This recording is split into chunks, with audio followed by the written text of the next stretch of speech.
Olá, amados! Que a graça e a paz do Senhor Jesus esteja inundando os nossos corações. Eu quero ler um texto da Palavra de Deus que se encontra lá no livro do Salmo de número 23, versículo 3, que diz assim a palavra do nosso Deus: refrigera a minha alma, guia-me pelas veredas da justiça, por amor do seu nome. Vamos orar? Obrigado, meu Deus, por esse dia, pelas nossas vidas. Obrigado pelo teu cuidado e pela tua graça que tem cuidado de nós. Eu quero te suplicar por essa pequena porção da tua palavra, que tu possa estar falando poderosamente a cada coração. É no nome de Jesus. Amém. Alguns anos atrás, eu fui convidado para celebrar um casamento lá no Rio Grande do Sul, na cidade de Ibirubá. E após muitas horas de viagem, naquela época não se funcionava muito bem, né? Não tinha muito recurso do GPS. Nós já estávamos mais de 12 horas de viagem na estrada. Quando chegou num trevo próximo da cidade de Cruz Alta, ao invés de nós entrarmos para Ibirubá, nós seguimos reto para Santa Maria, ou seja, começamos a caminhar paralelamente para a direção dessa cidade e nunca que chegava, e ficamos horas perdidos na estrada e sem nenhum senso de direção para saber o que fazer. E quando nós normalmente passamos por situação assim, pelo menos comigo, acontece assim, não é nada agradável, né? Às vezes nós ficamos aborrecidos, nós procuramos algo que nos dê uma direção, e além do mais que nós estávamos num grupo e eu precisava manter o controle, eu precisava manter a calma e ainda dar uma palavra de ânimo e de conforto para aqueles que estavam conosco. E é interessante que a única palavra que eu tinha para dar para os amigos que estavam viajando, né, para aquele casamento, era dizendo: olha, fica calmo, que nem que for numa plaquinha de madeira ou de papelão, Deus vai nos mostrar a direção da cidade e nós vamos chegar. E é interessante isso, que quando você está com uma pessoa que não tem visão ou não tem senso de direção, você só está apenas com a companhia. Porque todos ali do grupo nós estávamos caminhando, mas nós não sabíamos ao certo como chegar no destino, né? Até que em dado momento nós pegamos uma estrada vicinal, nós já havíamos caminhado uns 15 quilômetros de estrada de terra e, por providência de Deus, nós encontramos uma plaquinha escrita numa tábua de forro de madeira, apontando a direção da cidade de Ibirubá.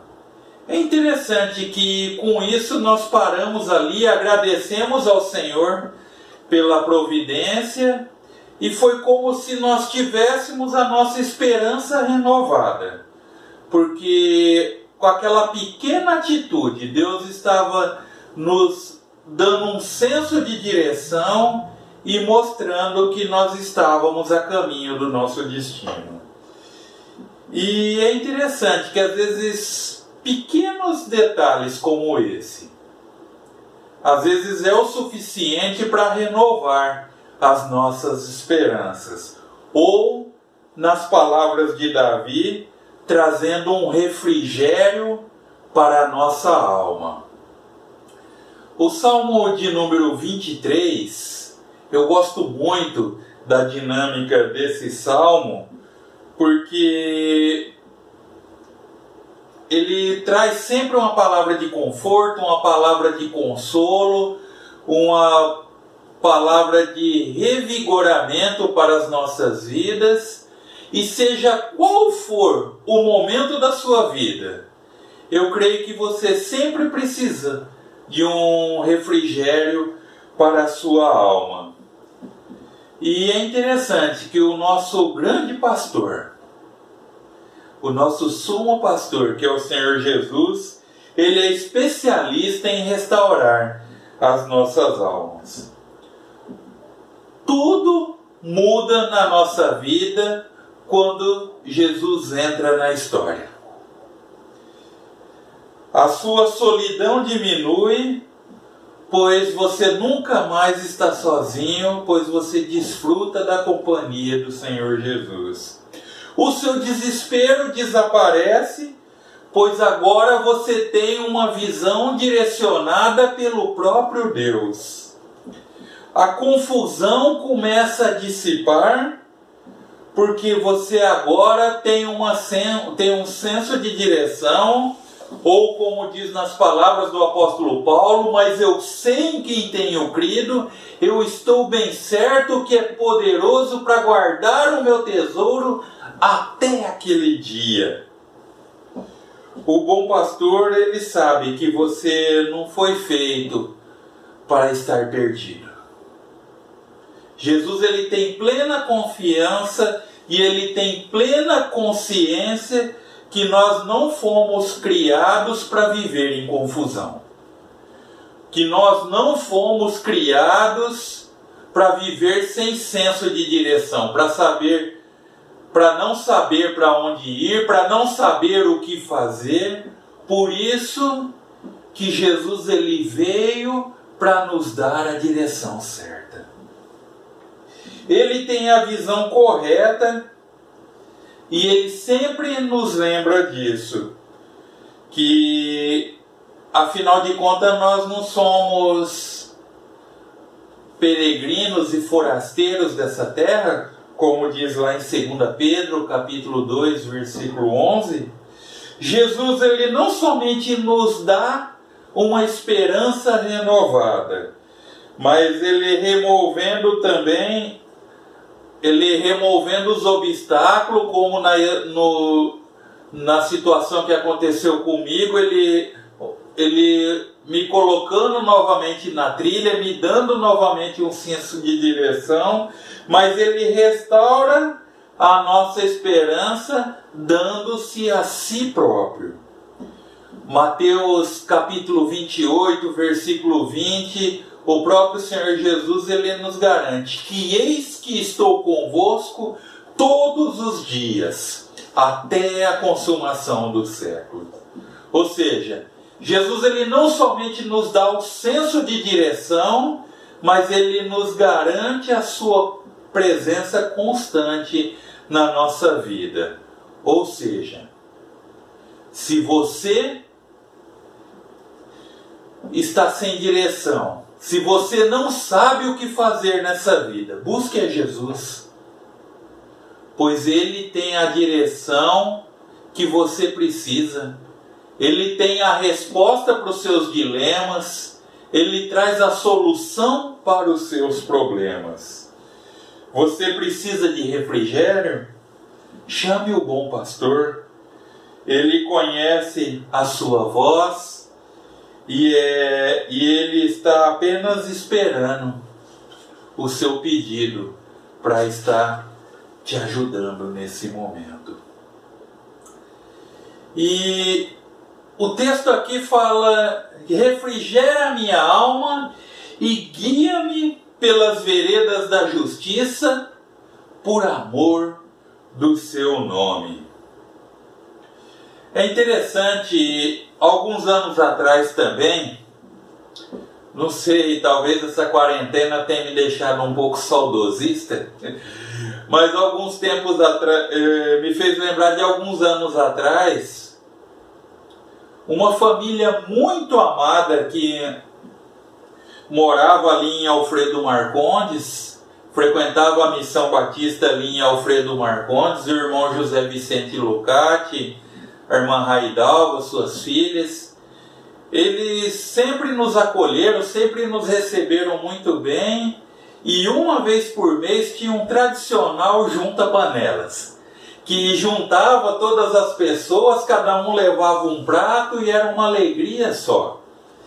E é interessante que teve uma situação que foi fazer o primeiro junta-panela e surgiu um pequeno problema. Para quem me conhece, sabe que eu não sei cozinhar bem. Aliás, eu estou sendo muito modesto com isso. Na verdade, eu não cozinho nada, né? E eu não queria ficar de fora, mas eu também, por outro lado, eu não ficaria à vontade de participar desse junta-panela sem levar coisa alguma. E eu fico pensando, se a minha condição era triste, eu quero dizer que a sua hoje pode ser pior ainda. Eu quero dizer, amados, com isso que Deus ele está planejando uma grande festa. Aliás, Ele não está planejando uma grande festa. Eu quero dizer que essa será a festa. Festa essa que ninguém pode botar defeito. Festão mesmo, que não junta panelas, mas sim um banquete. Um próprio banquete, não de risadas e bate-papo, mas olhos arregalados de admiração na sala do trono diante de Deus. A lista de convidados é impressionante. Nessa festa você irá encontrar Jonas falando como é ficar nas entranhas de um grande peixe.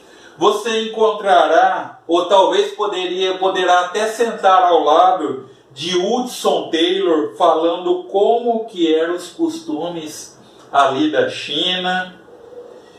E o melhor, do lado de fora dessa festa ficaria a culpa, a vergonha, a tristeza, doenças, pandemias, morte, depressão, todas essas coisas ficariam para fora. E eu quero dizer que Deus ele não é o anfitrião dessa festa, mas Deus ele é a própria festa nesse dia. Só surge um problema aí. Para participar dessa festa precisa ser justo. Eu não estou dizendo para ser razoavelmente bom. Dentro da média, bom o possível. Mas uma pessoa totalmente justa. Uma pessoa totalmente digna. Uma pessoa totalmente preparada e com a competência suficiente para estar na presença de Deus sem pecados. É o que a Bíblia fala de ser justo. Só que surge um problema. A Bíblia nos diz em Romanos capítulo 3, versículo 10, que não há um justo sequer. E Salmos de número 11, versículo 7 diz que o Senhor é justo e justo é a sua justiça. Salmo de número 11, versículo 7. Então, seria incompatível um Deus justo estar participando das coisas com alguém que é imperfeito, como eu e como você. E Deus que é justo, Ele não passaria a eternidade com aqueles que não são. Mas o que fazer? Voltando a falar do junta-panelas, minha mãe ela teve compaixão de mim, ela preparou um prato bem saboroso que eu pude levar e participar, e eu fiquei muito feliz, muito grato por minha mãe ter feito aquilo.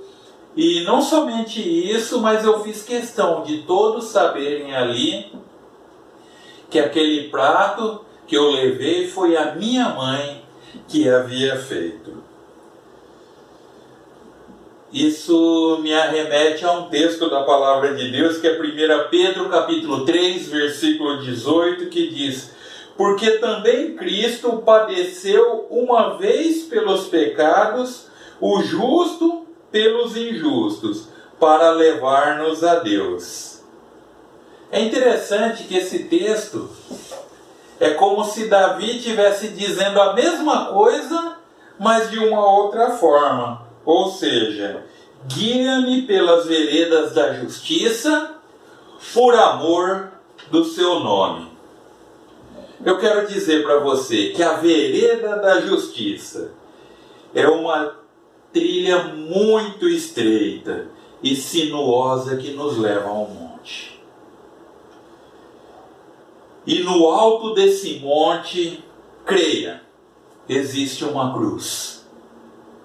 E ao pé dessa cruz, as nossas culpas e os nossos pecados devem ser deixados ao pé dessa cruz. Porque são essas coisas que nos impedem de participar dessa festa diante do trono de Deus. Somente quando nós deixamos as nossas culpas, nós deixamos os nossos pecados, nós entregamos tudo isso nas mãos de Deus e deixamos aos pés da cruz, nós nos tornamos dignos de estar à presença de Deus. Porque o Calvário é um monte composto por culpas. E é lá que nós devemos deixar as nossas culpas. Você gostaria de levar as suas culpas para lá também? Nunca é tarde. Um último pensamento ainda sobre o junta-panelas, que todos que estavam ali, eles sabiam que eu estava ali por causa do prato que eu não fiz. Eu levei um prato que não foi eu que havia feito. Mas os que não sabiam, eu fazia questão de contar. Contar-lhes que eu só estava presente ali, naquela festividade, em virtude do trabalho de uma outra pessoa. Isso, amados, na Bíblia nós conhecemos por confissão. Porque a partir do momento que você reconhece que você só pode chegar aos céus mediante ao esforço de uma outra pessoa, e essa outra pessoa se chama Jesus Cristo, você está confessando quem você realmente é. A minha única contribuição foi a minha própria confissão. 1 João capítulo 1, versículo 9 diz que se confessarmos os nossos pecados, Ele é fiel e justo para nos perdoar e nos purificar de toda injustiça. Nós estaremos dizendo o mesmo por toda a eternidade, agradecidos por amor do seu nome.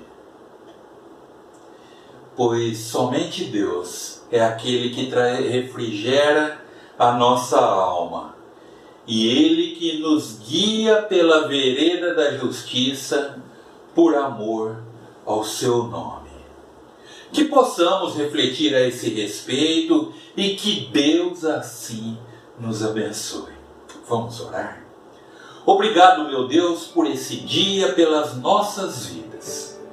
Abençoe todos os que estão nos ouvindo, esteja derramando graça e misericórdia sobre a vida de todos.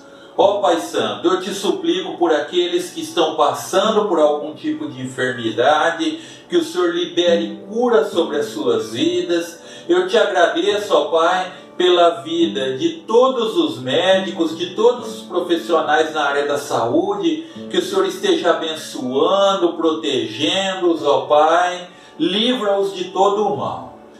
Eu te suplico também por as autoridades civis e militares do nosso país, que o Senhor esteja abençoando, dando direcionamento e sabedoria nas suas decisões. Abençoe também, ó Pai, todos os missionários, ó Pai, da face da terra. Ó Pai Santo, muito obrigado, porque o Senhor é o nosso pastor e por isso nada irá nos faltar. Muito obrigado por essa hora e por isso declaramos que glorificado seja o seu nome nesse lugar. Glorificado seja seu nome em nossas vidas. Glorificado seja seu nome em toda a face da terra. Pois é no nome de Jesus que nós oramos. Amém. Que Deus o abençoe e tenha um ótimo dia na presença de Deus. Amém.